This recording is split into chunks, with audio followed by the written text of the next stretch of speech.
Почитувани, денес на Комисијата за финансирање и буџет ни беше презентиран ребаланс на буџетот на Република Македонија за 2019 година, очигледно направен од човек кој што толку многу сакаше да биде министер за финансии Зоран Заев. А ни го образложи министерката за финансии Нина Ангеловска, која што стапи на функцијата неколку дена пред овој ребаланс да биде усвоен на седница на владата. Според тоа, денес министерката Ангеловска ни образложуваше ребаланс во кој што не учествувала во неговото креирање, туку имаше улога на портпарол на Зоран Заев.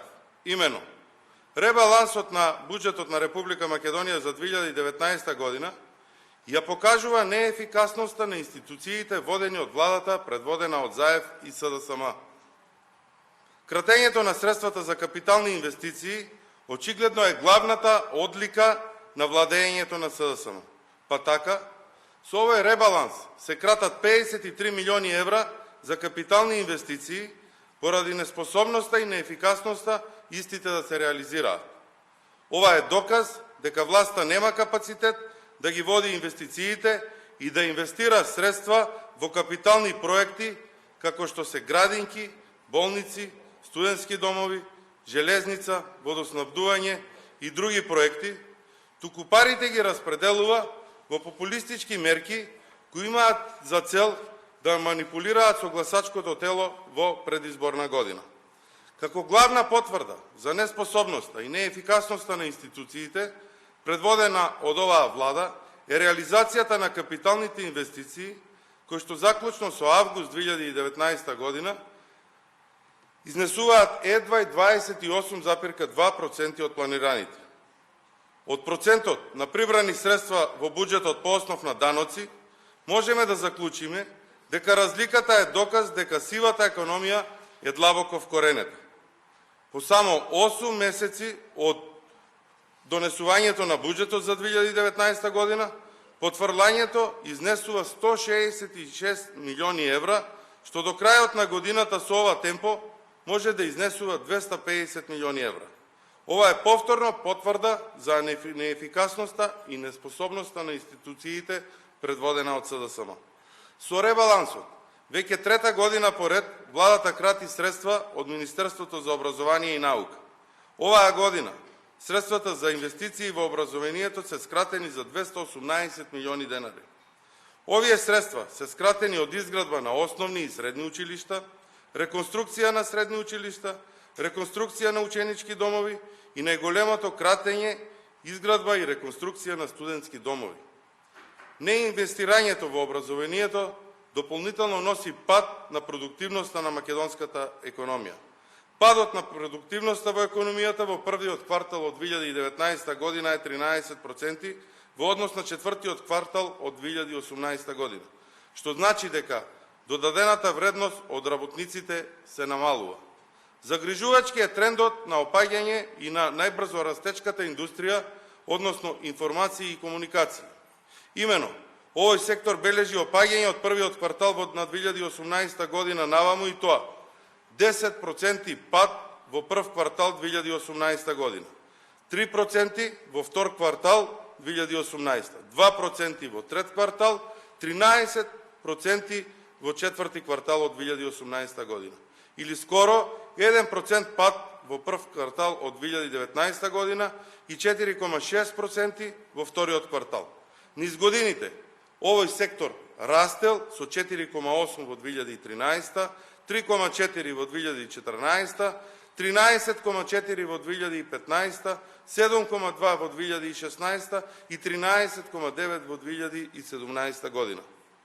За жал, неспособноста и неефикасноста на владата на Зоран Заев се одразува врз привлекувањето на странски директни инвестиции, па така, во првата половина, се извинувам, од 2019 година, се 55,63 милиони евра, што представува најнизок износ во последната деценија. На крај, можеме да заклучиме, за жал и овој ребаланс, дека економската година што ја навовуваше Зоран Заев е една голема лага и дека проектите кои што им беа ветувани на граѓаните пред избори не се способни и немаат капацитет да ги реализираат. Исто така, СДСМ по кој пат досега покажа дека интересите и секојдневните проблеми на граѓаните не се нивен приоритет. Ви благодарам. Прашање? Може. Она што јас го знам дека се уште не се сретнати преговарачките тимови и се надевам дека ќе продолжат тие преговори, меѓутоа од она што го гледаме, СДСМ очигледно сака да овие преговори не успеат и лицитира со предметот рекет во однос на нивно спасување од целата оваа ситуација.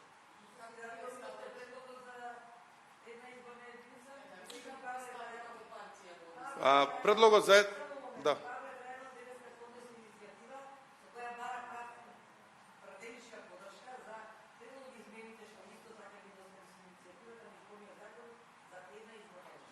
Ние се уште го немаме видено предлогот, доколку кога ќе го добиеме, ќе го разгледаме тој предлог и партиските органи ќе се произнесат по него. Секако и пратеничката група на дел од тие редовни координации кои што ги имаме со раководството на ВМРО-ДПМН. Не сме седнале да го разгледаме, затоа што ние имаме една побитна иницијатива, а тоа е иницијативата за анкетна комисија за делот од работењето на специјалното јавно обвинителство. Сметам дека тоа во моментот е побитно, затоа што согласно предлог одлуката и разрешувањето на господјата Катица Јанева, специјалниот јавен обвинител за незаконско, нестручно и несовесно работење, отвара простор да ние како пратеници го разгледаме и тој материјал. Јас барам поддршка од сите пратенички групи за разгледување на овој материјал и формирање на таа анкетна комисија, пред се од причина што во изминатите извештаи кои што специјалното јавно обвинителство ги испраќаше до собранието, во финансискиот дел на извештајот не може точно да се види колкави средства се одлевани за плати на вработените, за авторски договори и слично. При една пресконференција нивна беше поставено прашање зошто тоа не се прави. Беше одговорено дека во завршните сметки кои што се поставуваат на сајтот на специјалното јавно обвинителство ги има сите податоци, меѓутоа за жал, освен завршната сметка за 2016 година, нема ниту еден друг податок од каде што ќе може да се извлечат податоци што и како е работено во таа институција. Сметам, бидејќи е партиски формирана таа институција, дека ќе треба поддршка и добро е поради транспарентноста и владењето на правото во Република Македонија да се расчистат сите дубиози или сомневања околу функционирањето на специјалното јавно обвинителство.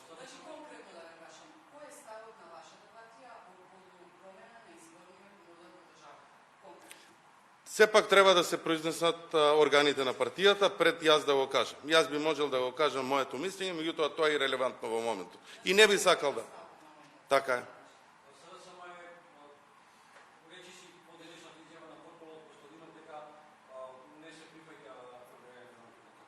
Очигледно ќе треба да барате одговори од нив зошто не дозволува да се формира анкетна комисија и да се разгледа сето оно што претходно го кажа. Очигледно нешто се крие таму, ние претпоставуваме, имаме сомневања, имаме одредени индиции, меѓутоа тоа очигледно ќе треба да се открива на некој друг начин. Ви благодарам.